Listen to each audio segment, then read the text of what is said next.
ആധുനിക യുഗത്തിൽ ജാതി മത വർഗ വർണ്ണങ്ങൾക്കതീതമായി മാനവ മൂല്യങ്ങൾ ഉയർത്തിപ്പിടിച്ച് മനുഷ്യരെ കൂട്ടിയോജിപ്പിക്കുന്ന മഹത്തായ സന്ദേശം ഉൾക്കൊള്ളുന്ന ലോകത്തിലെ ഏറ്റവും വലിയ കായിക ഉത്സവമാണ് ഒളിമ്പിക്സ്.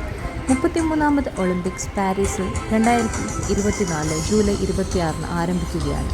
ഒളിമ്പിക്സിനെ വരവേൽക്കുന്നതിനും ഒളിമ്പിക്സിൻ്റെ പ്രാധാന്യം വിദ്യാർത്ഥികളെ അറിയിക്കുന്നതിനുമായി ഒരു സ്പെഷ്യൽ അസംബ്ലി ജൂലൈ മാസം 27-ാം തീയതി രാവിലെ 10:30 സെൻറ് ജോൺസ് ഹയർ സെക്കൻഡറി സ്കൂളിൽ നടത്തപ്പെട്ടു. എല്ലാ വിദ്യാലയങ്ങളിലും ഒളിമ്പിക്സിന് ആരംഭം കുറിക്കുന്ന സ്കൂൾ ഒളിമ്പിക്സ് പ്രഖ്യാപന ദീപശിഖ തെളിയിച്ചു. പൊതുവിദ്യാഭ്യാസ വകുപ്പ് മന്ത്രിയും ഒളിമ്പിക്സ് സന്ദേശവും സ്കൂൾ അസംബ്ലിയിൽ വായിച്ചു. ഒളിമ്പിക്സ് വിശേഷങ്ങൾ അടങ്ങിയ ഒളിമ്പിക്സ് ആൽബം പ്രകാശനം ചെയ്തു. കുട്ടികൾക്ക് ഒളിമ്പിക്സ് ക്വിസ് നടത്തുകയും സമ്മാനം വിതരണം ചെയ്യുകയും ചെയ്തു.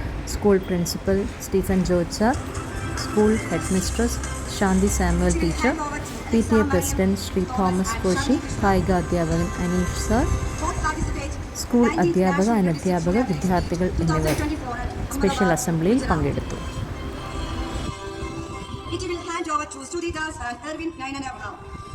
Both participated in 18th National Inter-District Junior Athletics Meet 2023 at Patna, Bihar.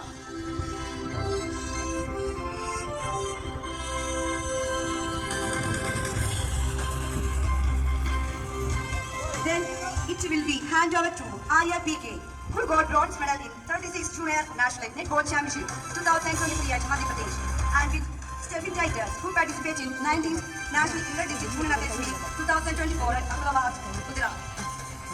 Finally, it will hand over to Angel and Tori, who participated in 67th National School Athletics Championship 2023 at Chandrapur, Maharashtra.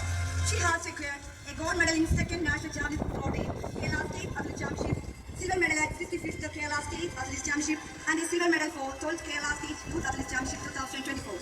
And with Abhinav Vyasar participated in 19th National Youth Athletics Championship 2024 at Bilaspur. He has secured gold medal, broken a new league record in 5-kilometer race walking at 12th Kerala State Youth Athletics Championship.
In the name of all competitors,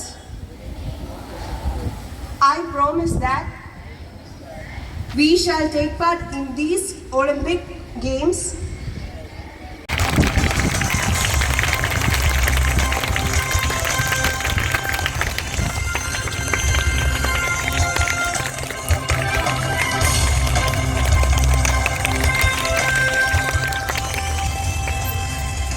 സ്ത്രീയും പുരുഷനും എല്ലാവരും ഒരേപോലെ ഈ ഒളിമ്പിക്സിൽ എല്ലാ ഐറ്റംസിലും പങ്കെടുക്കുന്നു എന്നുള്ളതാണ് ഈ പ്രാവശ്യത്തെ പ്രത്യേകത.